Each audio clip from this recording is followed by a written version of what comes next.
어두운 밤 지나고 새 아침 맞으니 믿음과 소망을 늘 주시네. 하나님께 예배 드릴 때에 우리는 또 하나님으로부터 임하는 이 믿음과 소망과 생명이 늘 임하는 삶이 될 줄로 믿습니다.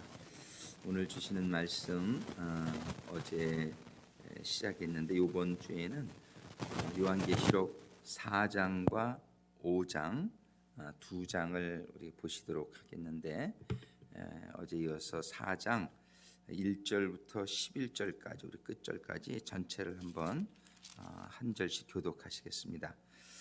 제가 먼저 시작하겠습니다. 이 일 후에 내가 보니 하늘에 열린 문이 있는데 내가 들은 바 처음에 내게 말하던 나팔 소리 같은 그 음성이 가로되 이리로 오라, 이후에 마땅히 될 일을 내가 내게 보이리라 하시더라.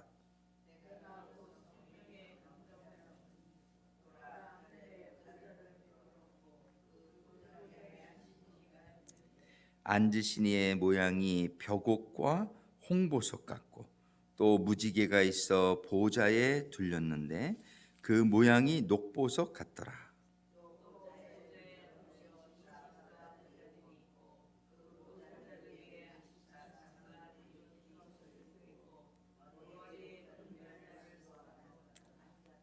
보좌로부터 번개와 음성과 뇌성이 나고 보좌 앞에 일곱 등불 켠 것이 있으니 이는 하나님의 일곱 영이라.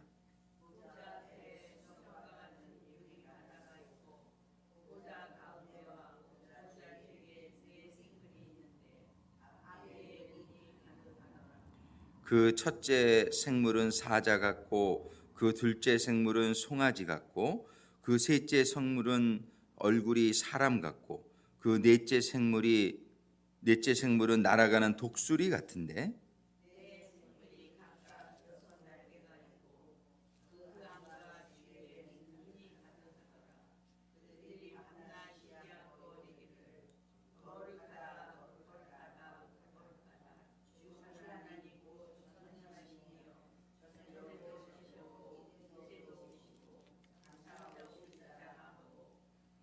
그 생물들이 영광과 존귀와 감사를 보좌에 앉으신 세세토록 사시는 이에게 돌릴 때에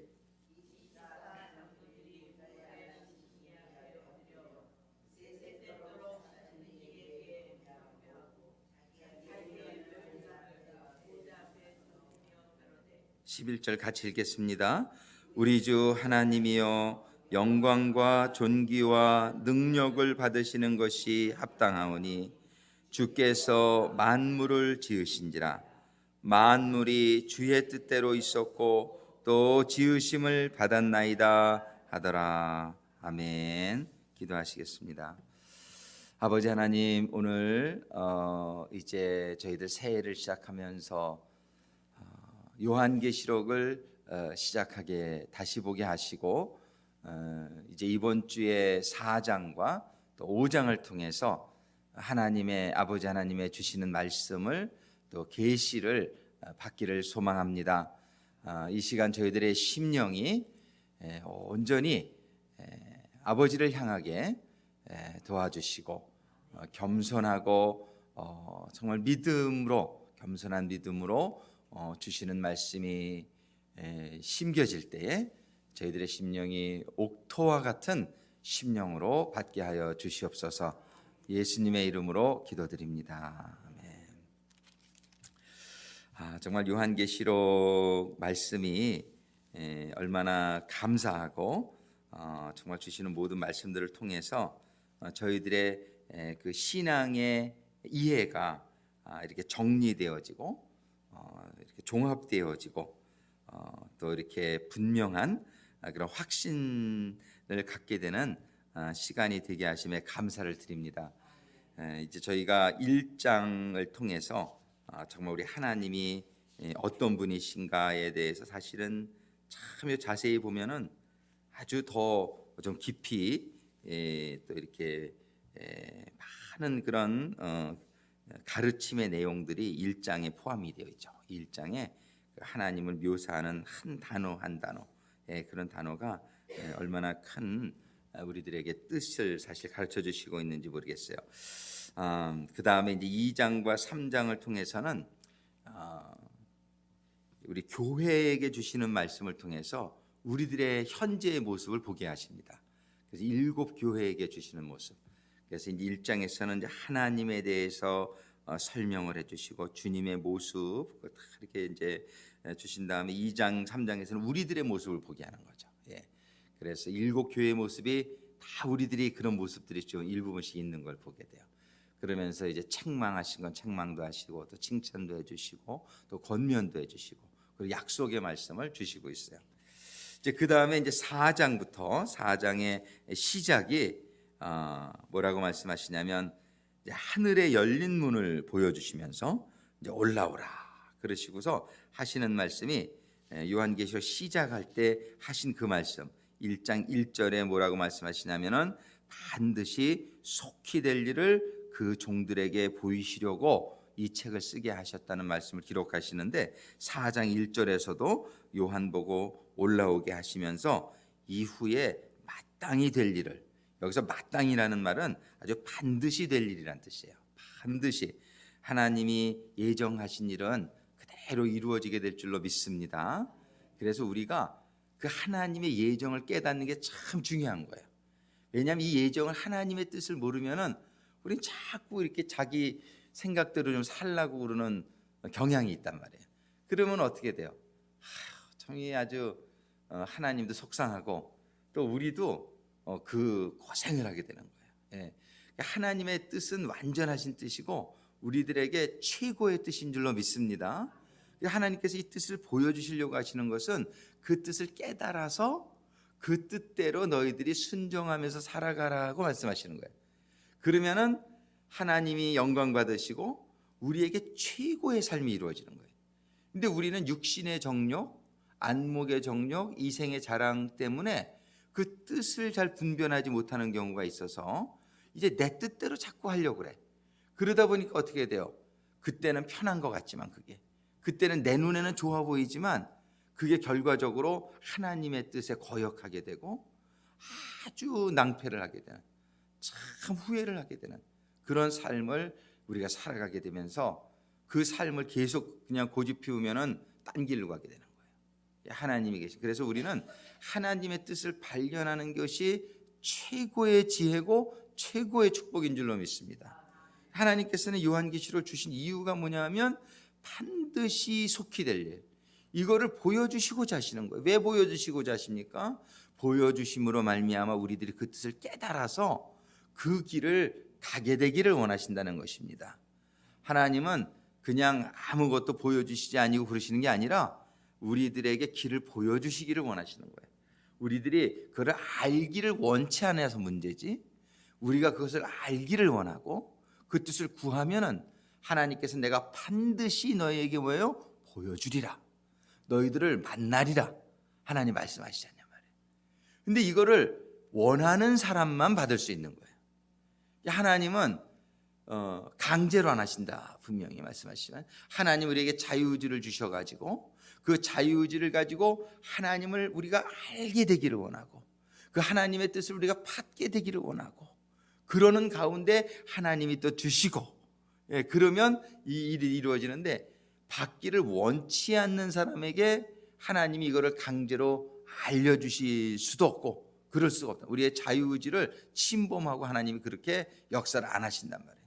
그래서 하나님께서는 은혜가 뭐냐면 우리에게 고난을 주시는 게 은혜예요. 왜냐하면 고난이 없으면은 우리가 잘못 사는 게 잘못 사는 건지도 모르고 그냥 끝까지 가요. 근데 우리가 잘못 사는 부분 때문에 우리에게 고난을 당하게 하신다. 이게 큰 은혜예요. 이거 왜 그럴까? 이 일이 왜 이렇게 안 될까? 내가 이렇게 왜 마음이 편하지 않을까? 내가 왜 이런 일을 당할까? 이런 일들을 자꾸 보면서 우리는 기도하게 되는 거죠. 우리 생각하게 되는 거죠. 그러면서 하나님의 뜻을 발견하면서 다시 방향을 돌려가지고 하나님의 뜻 안으로 돌아오는 것이 최고의 축복인 것이기 때문에 하나님께서는 지금 요한계시를 시작하실 때부터 그 말씀을 하시는 거예요.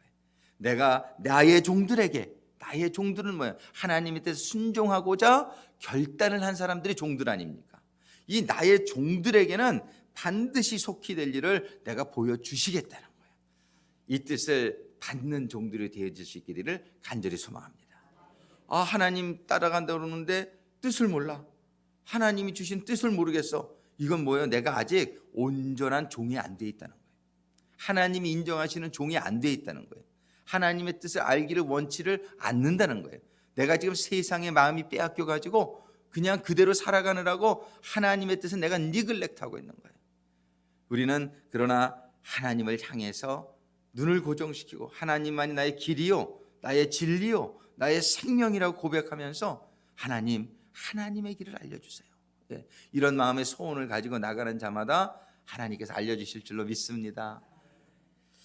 하나님께서는 그래서 요한이 그런 마음을 가지고 있었단 말이에요. 요한이 변개치 아니하고 정말 그 핍박과 고난 가운데서도 밤매섬에 유배가 된 상태에서도 하늘을 바라보며 하나님의 뜻을 구하고 있는 그에게 하나님께서는 주일날 아침에 나타나신 거예요. 그리고 그에게 이런 계시의 내용을 보여주시고 계신 거예요. 그럴 때에 2절에 보니까 내가 곧 성령에 감동하였더니, 누구에게 이런 게 보여져요? 성령에 감동한 사람. 하나님은 영이시니 하나님은 절대적으로 우리의 머리와 우리의 생각으로 깨달아지시는 분이 아니요 오직 성령님의 감동하심 가운데에 우리는 하나님의 그 깨달음 속에 들어갈 수 있는 줄로 믿습니다. 우리 제자반 때도 지난주에 말씀드렸지만은 이 주석서를 보게 되면 참 안타까운 주석들이 많아요. 이 하나님의 말씀을, 이 주석서를 쓴 사람들은 되게 공부를 많이 한 사람들이에요. 근데 기도를 많이 한 사람 같진 않아. 근데 공부를 많이 하다 보니까 이건 논리적으로는 그냥 성령의 감동 없이 읽으면은 그저 그냥 빠져들어가기가 참 이렇게 쉽게끔 논리적으로 잘 써놨어요. 그런데 성령의 감동한 시각으로 보게 되면은 어떻게 이런 해석을 할 수 있을까? 이게 금방 느껴져요. 그래서 이 주석서를 정말 저는 별로 추천하지 않습니다. 그냥 참고, 먼저는 뭐냐면 성령께 기도해요.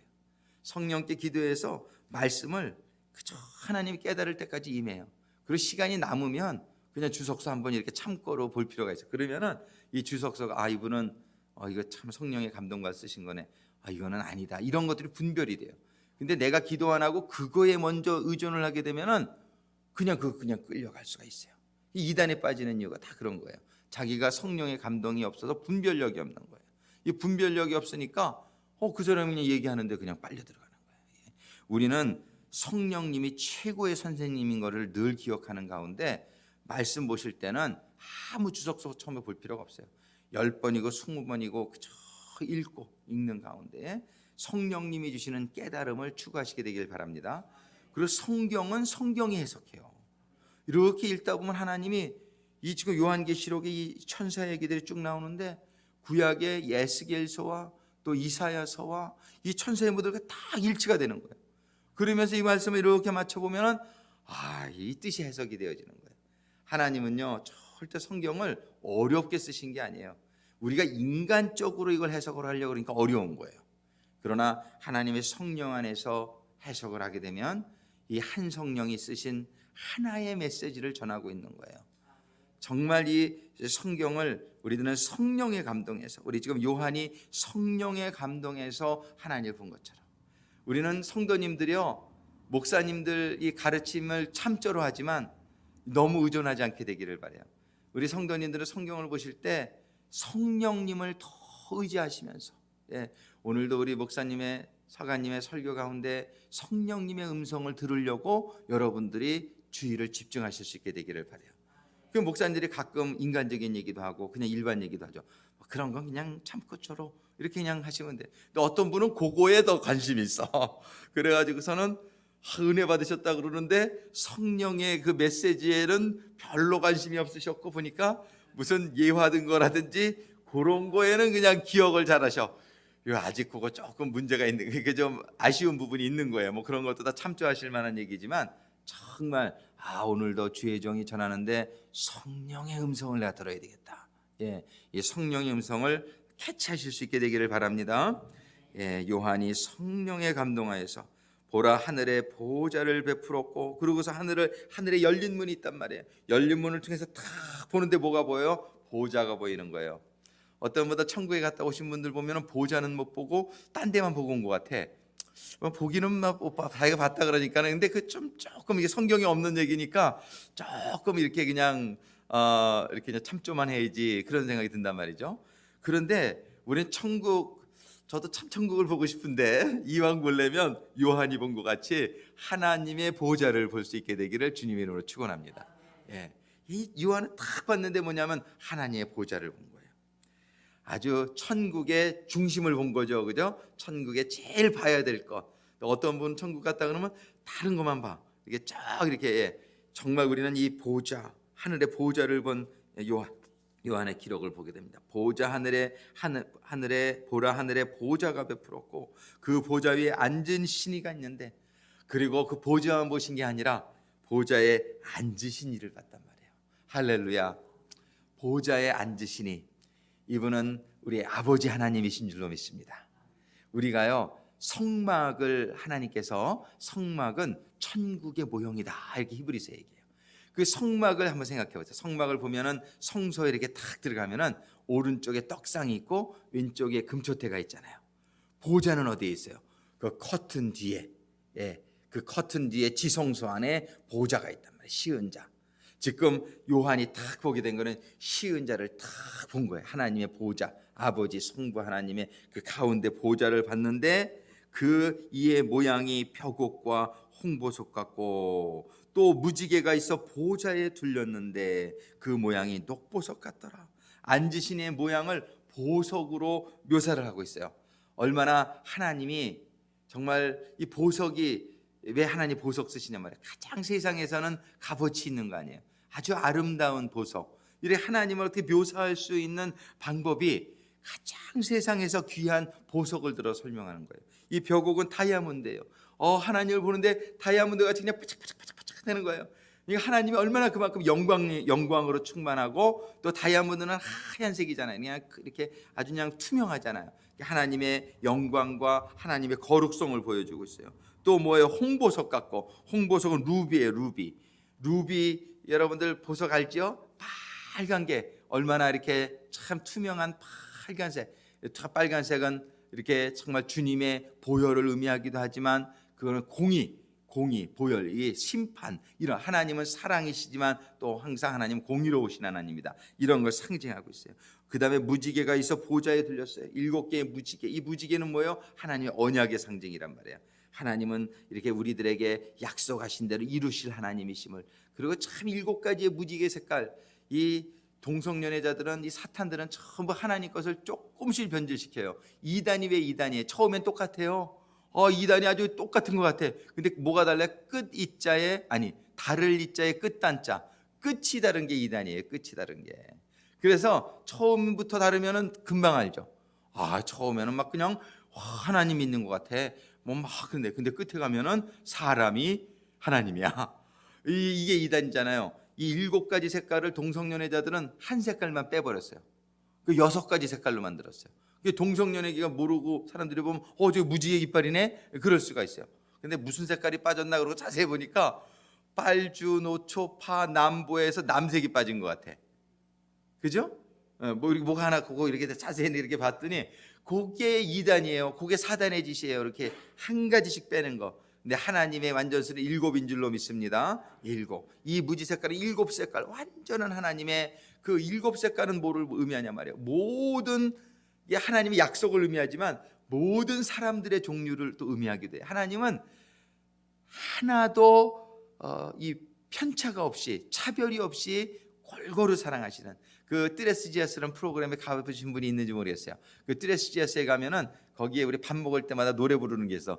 데콜로레스. 그런 노래를 부르는데, 그 데콜로레스가 뭐냐면은 여러 가지 색깔들, 무지개 색깔, 그 장식을 전부 무지개 색깔로 해요. 이렇게 뭐냐면 데콜로레스. 하나님은 우리를 각가지 모양으로 만들었어요. 봐요. 옷을 입어서 빨간 옷 입은 분도 있고, 파란 옷 입은 분도 있고, 하얀 옷 입은 분도 있고, 이렇잖아요. 우리는 이렇게 여러 가지, 이렇게 하나님이 아주 골고루, 꽃도 여러 가지가 있고요. 이런 하나님의 다양성, 하나님의 이런 어떤 모든 것을 이렇게 포용하시는 사랑의 하나님을 묘사하고 있습니다. 그런데 그 모양이 녹보석 같더라. 근데 이 무지개 이 둘러싸여 있는데 그 모양이 녹보석은 뭐예요? 에메랄드. 이 에메랄드가 얼마나 이쁘냔 말이에요. 그래서 우리가 하나님의 모습을 볼 때에 정말 아름다우시고 영광스럽고 거룩하고 정말 공의로우시고 사랑이 그냥 느껴지는 저는 그런 하나님의 모습을 볼 수 있습니다. 할렐루야. 우리는 꼭 그 자리에 가게 될 수 있을 줄로 믿습니다. 네, 정말 살아서 볼 수 있으면 더 좋겠는데 하여튼 우리는 죽으면 반드시 가게 될 줄로 믿습니다. 아멘, 아멘. 우리는 정말 이 하나님을 요한이 본 것처럼 그 자리에 우리가 있게 되기를 바라는데, 그걸 딱 보니까는 또 보좌에 둘려, 그 하나님의 보좌에 둘려 24 보좌들이 둘려 있단 말이에요. 그 보좌들에 24 장로들이 앉아 있는데 흰 옷을 입고 머리에 금면류관을 쓰고 앉았더라. 예. 이 해석을 보니까 또 이것도 분분해요. 뭐 24 장로는 사람이 아닐 거다. 천사들 중에 뭐 좀 이렇게 하나님하고 좀 높은 지위에 있는 천사들일 거다. 그런 해석이 많더라고요. 참 이런 해석도 할 수 있구나. 이렇게 하면은 안 돼요. 이게 천사들은 부리는 종이에요. 천사들이 보좌에 앉는 경우가 없어요. 이 천사들은 이 심부름꾼이고 우리 사람들의 다 부리는 종이에요. 하나님의 형상을 따라서 지은 받은 자는 우리 인간들이에요. 천사들이 우리 사람들을 얼마나 부러워하냔 말이에요. 여기 24 장로들은 절대로 천사들 아닙니다. 해석을 보니까 그런 해석이 많더라고요. 최근에 그런 해석이 참 많아요. 이 24 장로가 입고 있는 옷을 보란 말이에요. 뭘 입었어요? 흰 옷을 입었잖아요. 또 쓰고 있는 게 뭐예요? 면류관을 썼잖아요. 이게 전부 누구에게 약속하신 거예요? 이거 천사에게 약속하신 게 아니에요. 우리 지금 7 교회에 보다 보니까 흰옷에 대한 약속이 있잖아요. 어떤 사람들이 흰옷을 입게 된다고 그래요? 더럽히지 않는 자, 이 세상의 모든 죄악으로 더럽히지 않는 자, 그들에게 흰옷을 입게 해주리라. 이 요한계시록에 보면 나중에 그 흰옷을 입은 무리들이 이렇게 나오잖아요. 이거는 뭐냐 하면 하나님의 백성들이에요. 하나님의 형상을 따라 지음받은 우리 사람들 가운데 세상에게 더럽히지 않고 정말 예수의 피로 거룩함을 입은 다음에 그 거룩한 삶을 유지하면서 그 죄와 싸워서 이긴 자들인 줄로 믿으시기 바랍니다. 왜 24냐? 구약에는 12부족이고 신약에는 12사도를 두셨잖아요. 이 사람들은 믿음의 어떤 대표성을 가진 넘버란 말이에요. 그러니까 신구약을 통틀어서, 구약과 신약을 통틀어서 이긴 자들을 상징하는 줄로 믿습니다. 그것을 상징하는 게 뭐예요? 또 금면류관을 썼잖아요. 우리 그 요한계시록 2장과 3장에 보면 2장 10절과 3장 11절에 면류관의 얘기가 나온단 말이에요. 2장 10절에 보면 내가 죽도록 충성하라. 그리하면 내가 생명의 면류관을 내게 주겠다. 이 면류관 아니냔 말이에요. 죽기까지 충성한 사람, 충성하지 못한 사람은 이거 못 받아요. 천국에 간다 그래서 다 면류관 받는 게 아니에요. 예, 천국에 가면은요, 이 등급이 있습니다. 별의 영광이 다르고 해의 영광이 다르다고 분명히 하나님은 얘기하세요. 그런데 참 미련한 게 뭐냐면 이 세상에 조금 편안한 것 때문에 충성을 안 하는 게, 그저 그냥 겨우 천국 갈 정도로만 지나가는 거예요. 이게 너무 나중에 가면 영원히 후회하게 된다는 거예요. 이 세상에서는 우리가 참 힘들고 어려워도 죽기까지, 우리가 이 땅에서는 그냥 이렇게 꾀부리지 말고 이 세상에서는 그냥 죽기까지, 내가 죽으면 죽으리라. 제가 참 존경하는 우리 목사님이 그 김광신 목사님이에요. 이름도 그냥 좋아. 빛날 광자에 믿을 신자, 빛나는 믿음. 그분은 그냥 죽으면 죽으리라에 죽으면 죽으리라. 이거 그렇게 일을 하니까 젊은 사람 전도사들이 쫓아다니다가 퍽퍽 떨어져요. 그냥 이 잠도 안 주무셔. 저도 모시고 한번 어디를 가봤는데 아이고 보니까는 한 2시간 주무셔. 그러니까 모시기가 너무 힘들더라고요. 그러면서 낮잠을 잠깐 주무시더라고요. 근데 보니까. 근데 낮잠 주무실 때 가만히 보니까 숙면을 하시더라고. 잠깐을 주무셔도 숙면을 하세요. 그리고 밤에다 숙면을 하셔. 그러니까 그냥 젊은 모시던 분들이 그냥 퍽퍽 떨어져. 한번 모시고 선교여행 다녀오면 막 한 달씩 누워 알아. 근데 이분이 어떻게 이렇게 저런 힘이 나오나, 초인의 힘이 나오나 그랬는데, 죽으면 죽으리라고 그렇게 헌신을 하니까요, 하나님이 그 힘을 주시는 것 같아요. 참 하나님이 주시는 힘으로 하는 것이지 사람의 힘으로 못해요. 사람의 힘으로 못해요. 그런데 그렇게 죽도록 충성하라. 그냥 우리 그때 다니던 교회는 그게 구호였어요. 죽으면 죽으리라. 이분이 맨날 죽으면 죽으리라 이러고서 이렇게 하시니까는 정말이지 이런 사람들이 면류관 받는 거예요. 우리는 천국 가가지고서 영원히 후회할 만한 삶을 살지 말고, 이거 얼마나 짧은 시간이에요. 지금 우리가 50년, 60년, 이렇게 70년 살아보지만 얼마나 짧은 시간이에요. 얼마나 빨리 지나갑니까? 아직 기회가 있을 때에 남은 시간 우리가 이렇게 허비하지 말고, 죽으면 죽으리라. 그냥 뭐 죽으면 죽는 거죠.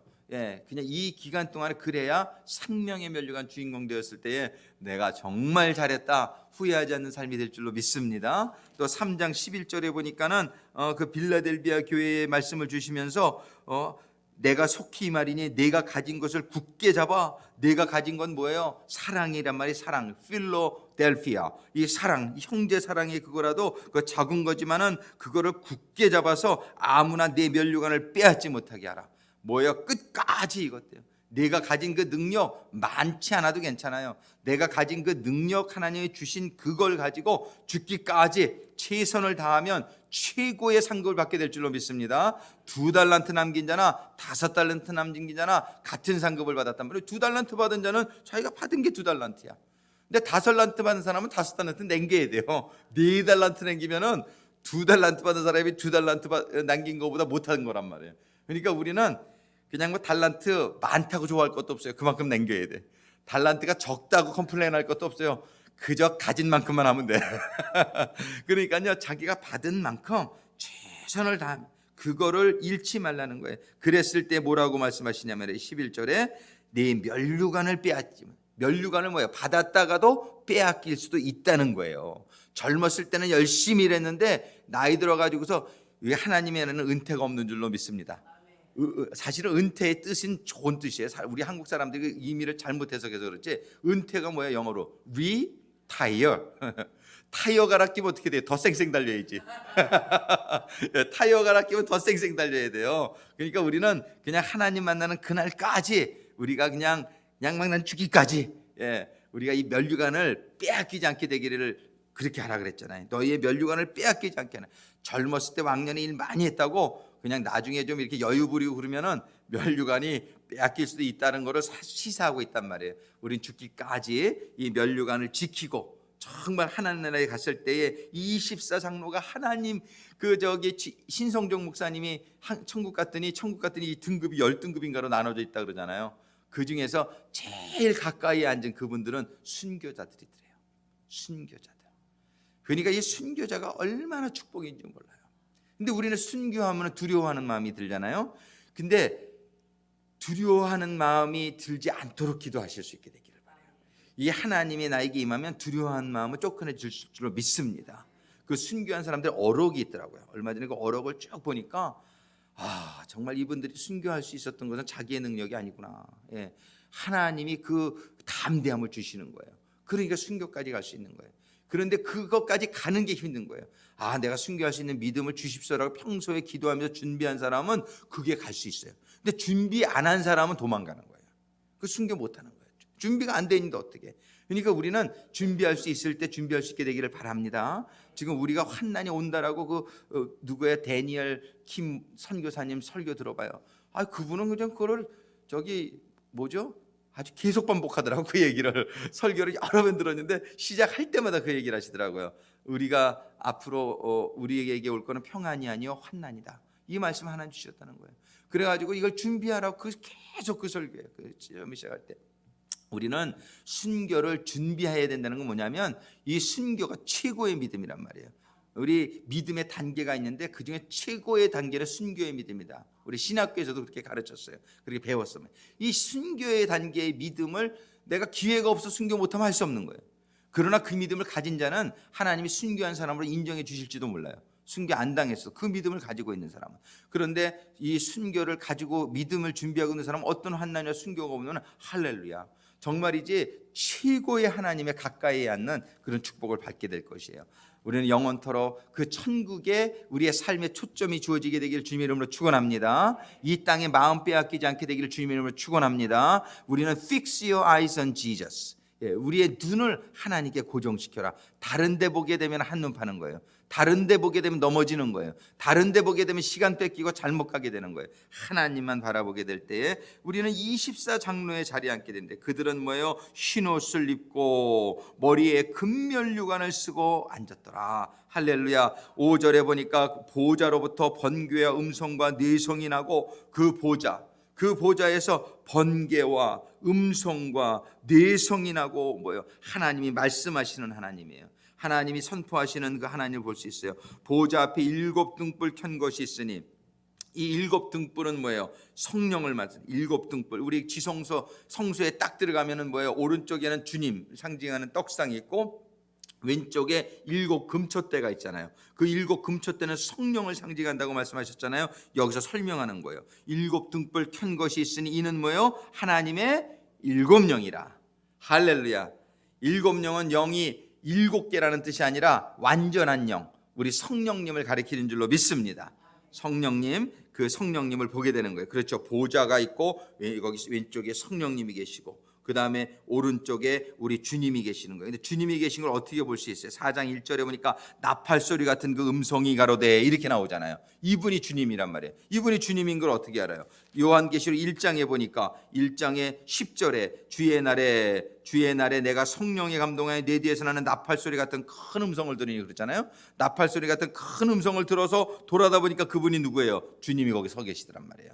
그러니까는 지금 이 하늘을 딱 보는데 보호자를 바라보게 한 분이 누구예요? 나팔 소리 같은 음성으로 말씀하신 주님의 인도하심을 받아 요한이 거기에 올라간 거 아니에요. 그러고서는 거기서 보좌에 앉으신 하나님을 볼 뿐만 아니라 7 촛대, 7 금촛대 성령님을 보시고 있는 사도 요한을 볼 수가 있어요.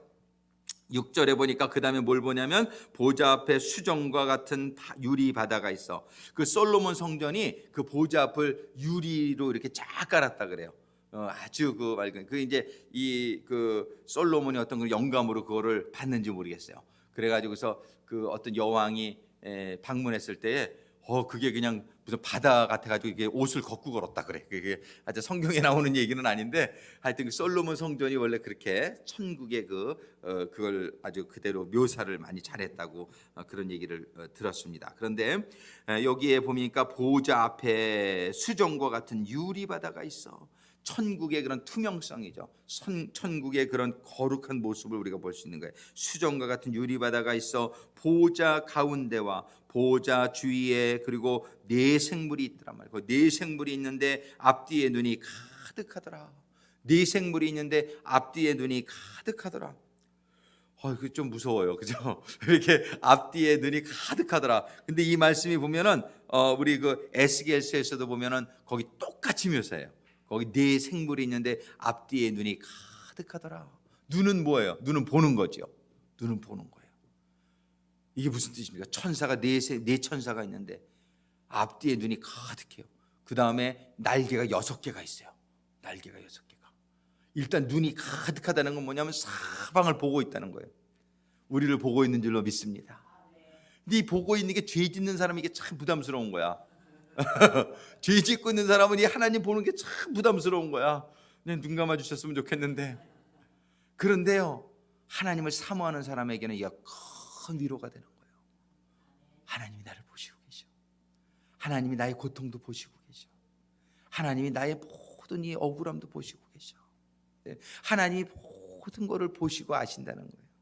우리는 하나님 보시는 게 부담이 되는 사람이 아니라 하나님 보시는 게 위로가 되고 하나님 보시는 게 우리의 큰 격려가 되어지고 우리에게 큰 힘이 되어질 수 있게 돼. 하나님이 모르시는 것 같을 때가 있었잖아요. 내가 이렇게 고통받는 거 하나님 모르고 계신 거 아니야? 안 그래요. 하나님 알고 계신 줄로 믿습니다. 여러분들이 아픈 것도 하나님이 다 알고 계신 줄로 믿으시기 바래요. 이 육신이 아픈 것, 마음이 아픈 것 하나님이 다 알고 계세요. 왜? 눈이 가득한 천사들을 통해서 하나님이 다 보고 계시단 말이에요. 겉만 보시는 게 아니라 우리의 마음의 중심까지 다 여러분의 억울한 거 다 알고 계세요. 그러니까 조금 더 세상 사람 몰라줘도 되잖아요. 하나님만 알아주시면 되는 거 아닙니까? 아멘. 하나님만 알아주시면 돼요.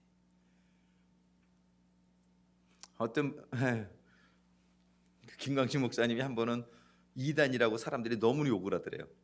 너무 억울하더래. 그래가지고서 그냥 새벽 기도회 때 그냥 너무 오그래가지고 통곡을 하면서 하나님한테 기도했대요. 하나님 이렇게 말해야 사람들이 저를 모함하냐고. 그랬더니 한 6시간 기도했는데 하나님이 나중에 그러시더래요. 사실은 너 좀 더한 놈이잖아, 그러시더래요. 그러니까 걔네들이 그거밖에 몰라서 그렇지 너 사실 그렇잖아. 그 얘기를 듣는데 자기가 가만히 보니까 더 나쁜 놈이더래.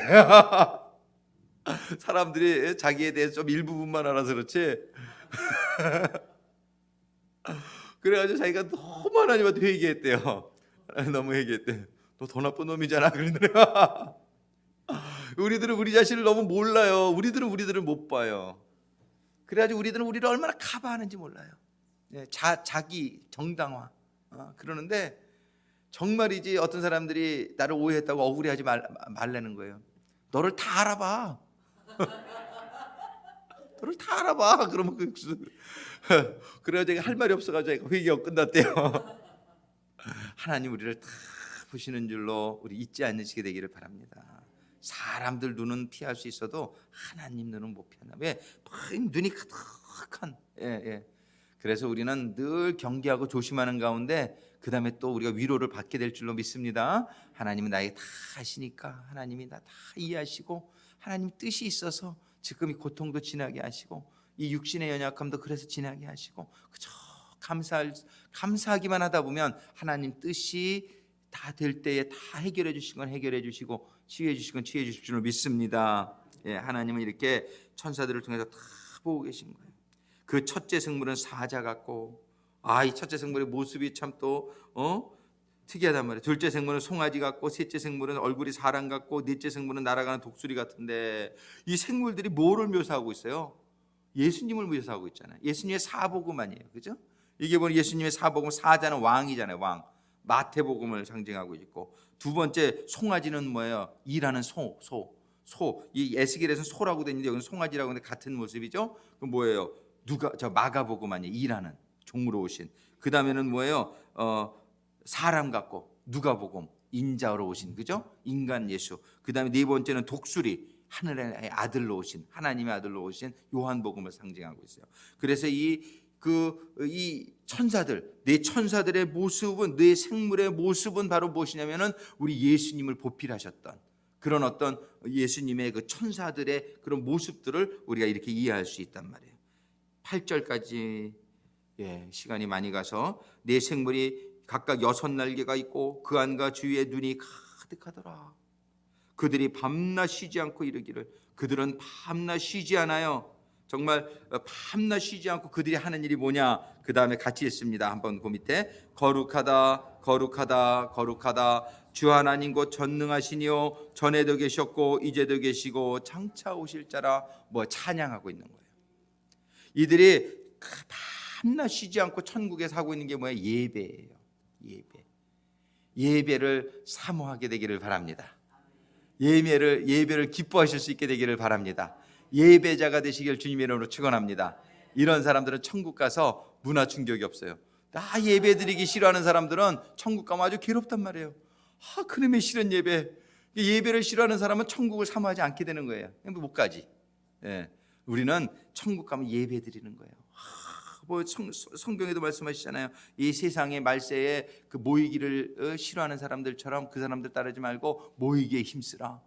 모여서 예배드리라는 거예요. 예배드리기를 기뻐하고 예배드리기를 사모하고 그저 만남은 예배, 그저 목장 예배도 만나서 예배드리라고 그러는데 만나면 그냥 딴짓만 해. 그러면 그게 아니란 말이에요.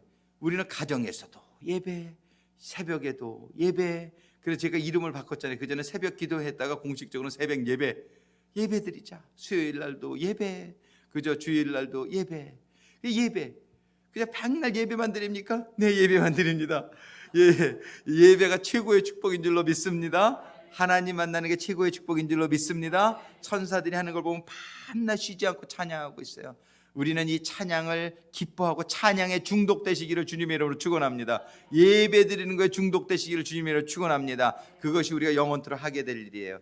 할렐루야. 우리는 오늘 정말 이제 장차될 보여주시기 전에 먼저 천국을 보여주시면서 이제 5장에 보면 하나님께서 이제 그 천국 앞으로 일어날 일들에 대한 책을 보여주시는데, 정말 이 천국의 정말 하나님을 오늘 바라보는 이 아침이 될 수 있게 되기를 바랍니다. 정말 하늘의 문이 우리에게도 열려서 사도 바울이 하늘을 볼 수 있었던 것처럼 우리가 기도하는 가운데 성령의 감동하심을 받아 이 하늘의 문이 열려지고 우리가 이 영계의 천국을 바라보게 될 때에 우리는 정말 우리들의 마음이 세상에 더 이상 뺏기지 않고 하늘을 사모하는 심령이 되어지길 바랍니다. 하늘의 정말 그 꿈이, 우리들의 소망이 정말 하늘에 이렇게 모아져 가지고서 정말 하늘을 가게 되는 성도들이 되어지기를 주님의 이름으로 축원합니다. 천국을 보게 되면 우리들의 신앙이 훨씬 더 확실해질 것 같아요. 정말 우리가 기도하는 가운데 우리 성도님들 가운데도 이 사도 바울, 사도 요한과 같이 천국을 경험하는 우리들이 있기를 간절히 소망합니다. 이 시간에 우리 기도합니다. 정말 주여 삼창하고 기도하실 때에 하나님, 정말 이 천국 우리도 사모합니다. 정말 이 하나님, 이러한 모습 사도 요한이 본 것처럼 하나님 저희들도 보기를 원합니다. 정말 저희들도 예배자로 세워지게 되기를 원합니다. 저희들이 나중에 천국 갔을 때 그 24 장로와 같이 저희들도 흰 옷을 입고 금면류관을 쓰게 되는 성도들이 되어지기를, 이기는 자가 되어지기를 소망합니다. 우리 같이 기도하시겠습니다. 주여, 주여, 주여. 아버지